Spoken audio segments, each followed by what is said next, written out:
का नाम है मिसिंग 2023। तो कहानी शुरू एक वीडियो को दिखाते हुए होती है जिसमें हम एक फैमिली देखते हैं। उसमें एक छोटी बच्ची जिसका नाम जून और उसके मॉम डैड थे। तभी जून के डैड के नाक से खून आता है और हम देख पाते हैं ये वीडियो जून देख रही थी जो कि अब बड़ी हो गई है। उसके डैड की भी मौत हो जाती है। जून अब अपनी मॉम और उनके फ्रेंड के साथ रहा करती थी। आगे दिखाया जाता है जून अपने दोस्तों से बैठी इंटरनेट पर बात कर रही थी। तभी उसकी मॉम की कॉल आती है जो उसे बता रही थी कि वो अपने दोस्त केविन के साथ पर कोलंबिया जा रही है और तुम अपना ख्याल रखना। वो अपनी एक दोस्त को जो कि वकील थी उसे अपनी बेटी जून का ख्याल रखने का कहकर जाती है और साथ ही उसे कुछ पैसे भी देकर गई थी ताकि उनके पीछे जून आराम से अपना खर्चा कर सके। जून अपनी मॉम के जाते ही थोड़ी ही देर बाद अपने दोस्तों को घर में पार्टी पर बुला लेती है और सारे पैसे खर्च कर देती है। जून लगातार एक हफ्ते तक पार्टी करती है। उसके घर उसकी मॉम की वकील दोस्त भी आती है जो उसका ख्याल रख रही थी, जिसको उसकी मॉम अपनी बेटी का ख्याल रखने का कहकर गई थी। इसी तरह एक हफ्ता गुजर गया था। जून अपनी मॉम और उनके दोस्त जिसका नाम केविन था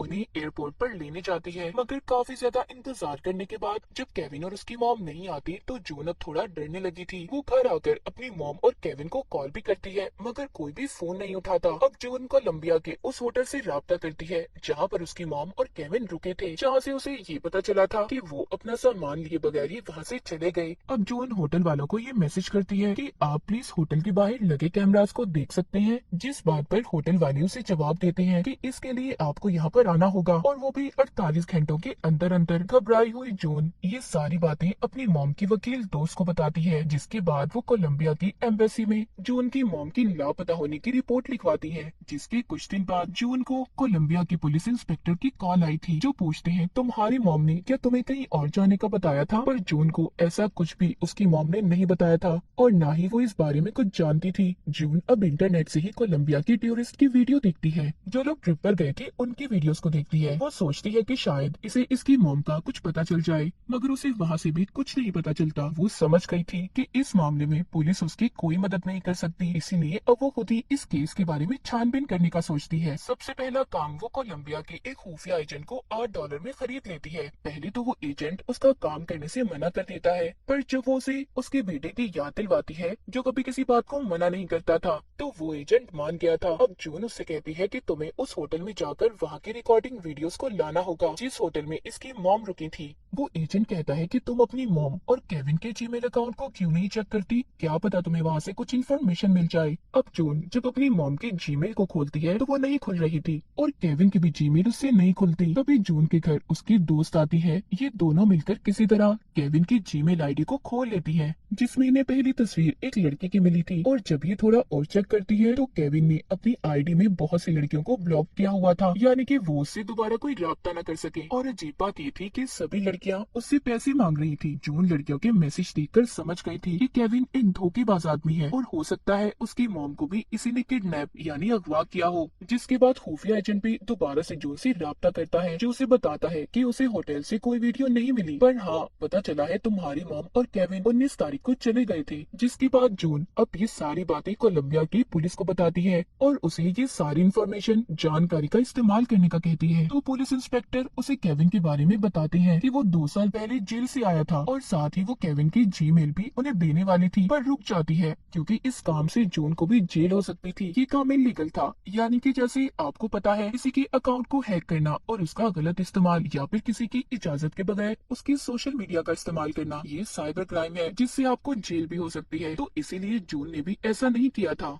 मगर अब किसी भी तरह उसे अपनी मॉम को ढूंढना था। जून को केविन की एक खुफिया जगह का भी पता चला था जो शहर से दूर सुनसान जगह पर थी। उस जगह से उसे एक आदमी के बारे में भी पता चलता है। जब जून उसे कॉल करती है तो उस आदमी से उसे ये पता चला था कि केविन उसका दोस्त है और वो जेल में ही दोस्त बने थे। वो उस आदमी से अपनी मॉम के बारे में भी पूछती है तो वो आदमी कहता है कि हाँ केविन ने मुझे बताया था कि वो एक औरत से बहुत प्यार करता है और वो उसी के लिए खुद को अच्छा बना रहा है। ये सब सुनकर जून उसका फोन काट देती है। जिसके बाद जून को खुफिया एजेंट की वीडियो कॉल आती है जिसको एक लॉक ताला मिला था। वो कहता है पता नहीं केविन ने इस ताले को क्यों खरीदा था। जून को कुछ समझ नहीं आती। जिसके बाद वो कोलंबिया की एक जगह के बारे में सर्च करती है जहाँ पर उसे एक ऐसी ही जगह के बारे में पता चला था। उधर सब प्यार करने वाले तालों को बांध कर आते थे। उन्हें वहाँ पर एक ताला भी मिला था जिसके ऊपर केविन और उसकी मॉम का नाम लिखा हुआ था। अब जून दोबारा से ट्रिप की वीडियो को देखती है, जिसमें उसे एक वीडियो में केविन नजर आया था जो उसकी मॉम को प्रपोज कर रहा था, पर उस वीडियो में उसकी मॉम का चेहरा साफ नहीं था।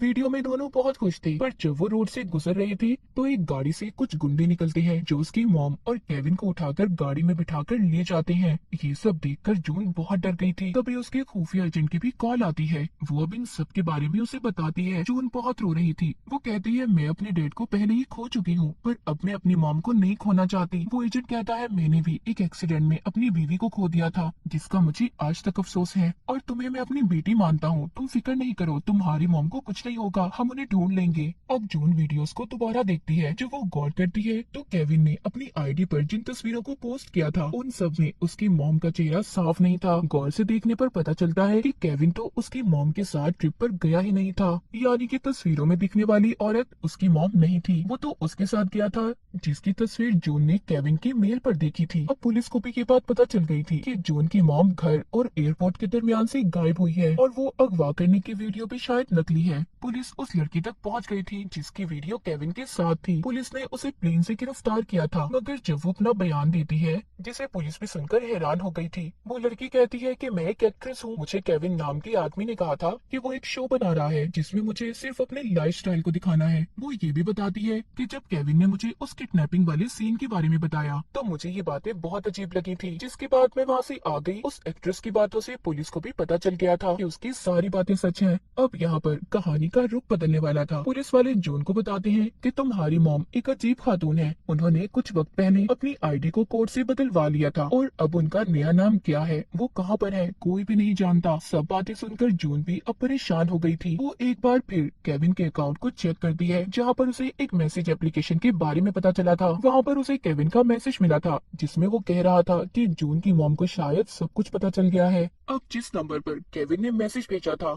वो जब उस नंबर को सेव करने लगती है तो हैरान हो जाती है, क्योंकि वो नंबर तो उसकी मॉम के वकील दोस्त का था, जिसको जून की मॉम इसका ख्याल रखने का भी कहकर गई थी। जून को थोड़ी थोड़ी बातें समझ आने लगी थी। वो अपनी दोस्त की दी हुई घड़ी पहनकर मॉम की वकील दोस्त के घर जाती है। वहाँ जाकर उसे अपनी मॉम की दोस्त की लाश मिली थी, मतलब उसका किसी ने खून कर दिया था। कोई चाहता ही नहीं था कि जून अपनी मॉम तक पहुँच पाए। उसकी मॉम का केस एक बार फिर फंस चुका था। पुलिस इंस्पेक्टर जून से कहते हैं कि तुम्हारे पहुँचने से कुछ देर पहले ही तुम्हारी मॉम की दोस्त को किसी ने मार दिया। छानबीन करने पर उन्हें पता चलता है कि जून की मॉम की दोस्त केविन के साथ नहीं मिली हुई थी, बल्कि केविन उल्टा उन्हें ब्लैकमेल कर रहा था। पुलिस इंस्पेक्टर उससे कहते हैं कि जून, अब तुम्हारी जान को भी खतरा हो सकता है। तुम नहीं जानती तुम्हारी मॉम की दोस्त को किसने मारा, केविन ने या फिर किसी और ने। फिलहाल हमारे पास कोई सबूत नहीं है, तुम्हें अपना ख्याल रखना होगा। इसके बाद हमें दिखाया जाता है कि किसी ने जून के लैपटॉप को हैक कर लिया है, यानी कि अपने कंट्रोल में, और वो इंसान जो भी था वो शुरू से ही उसके लैपटॉप से जून पर नजर रख रहा था, जिसका मतलब केविन अकेला नहीं था, उसका साथ कोई और भी दे रहा था, या फिर कोई उससे ये सारे काम करवा रहा था। अब किसी न किसी तरह बहुत ज्यादा कोशिश के बाद जून ने अपनी मॉम के जीमेल को खोल लिया था, जिसमें उसे पहला मैसेज ये मिलता है, ग्रेस, मैंने तुम्हें ढूंढ ही लिया। ग्रेस यानी कि जून की मॉम का नाम था। शायद ये उसी इंसान का मैसेज था जिसके लिए या फिर जिसके साथ केविन मिलकर काम कर रहा था। जून को केविन के बारे में ये भी पता चलता है कि कुछ वक्त पहले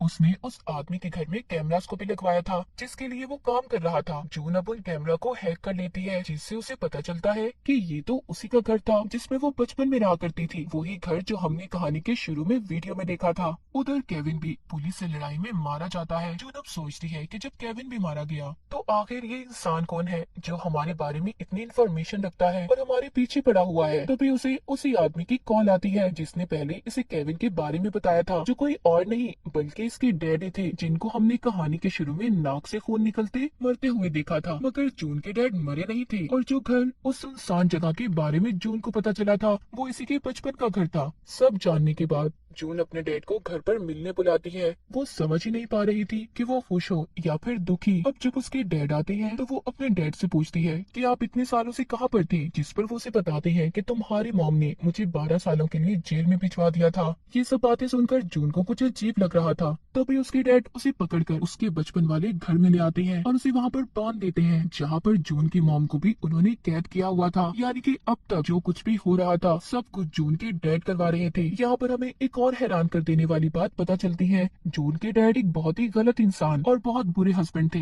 वो जून की मॉम को मारते और उनसे गलत काम करने का कहते थे। इन सब चीजों से तंग आकर जून की मॉम ने उसके डैड के खिलाफ पुलिस में रिपोर्ट दर्ज करवा दी, जिस वजह से उसे 12 साल की सजा हुई। जून की मॉम ने अपनी दोस्त की मदद से, जो एक वकील थी, उनसे अपनी आईडी, नाम और जून के डैड की मौत के नकली कागजात को भी बनवा लिया था, ताकि उसका हस्बैंड उसे कभी न ढूंढ पाए और वो एक अच्छी जिंदगी गुजार सके। पर उसके हस्बैंड ने उसे ढूंढ लिया। केविन उसे जेल में मिला था। वो दोनों अच्छे दोस्त बन गए। मतलब सारा प्लान जून के डैड का था। अब वो जून की मॉम से अपना बदला लेना चाहते थे, इसीलिए वो उसकी मॉम से कहते हैं कि मैं तुम्हें अब मार दूंगा। इससे पहले उन्हें किसी की लाश को दफनाने जाना था। जब जून के डैड वहाँ से चले गए थे, तो इसी बीच वो अपने हाथों की रस्सी को वहाँ पर पड़े कांच के टुकड़े से काट लेती है और अपनी मॉम को भी छुड़वा लेती है। जून ने अभी भी अपने हाथ में अपनी दोस्त की दी हुई स्मार्ट वॉच घड़ी पहनी हुई थी। वो उसकी मदद से अपने एजेंट को कॉल करती है और अपनी लोकेशन को ट्रेस करने का कहती है। इतनी ही देर में उसके डैड वहाँ पर आते थे, जो उसकी मॉम पर गोली चला देते हैं, जिससे वो जख्मी हो गई थी। यहाँ पर वो ये भी देखते हैं कि जून ने अपने हाथों की रस्सियों को खोल लिया है, इसीलिए वो उसे दोबारा बांध देती हैं। तभी जून की मॉम वहाँ पर पड़े कांच के टुकड़े को उठाकर जून के डैड के गले में मार देती है, जिससे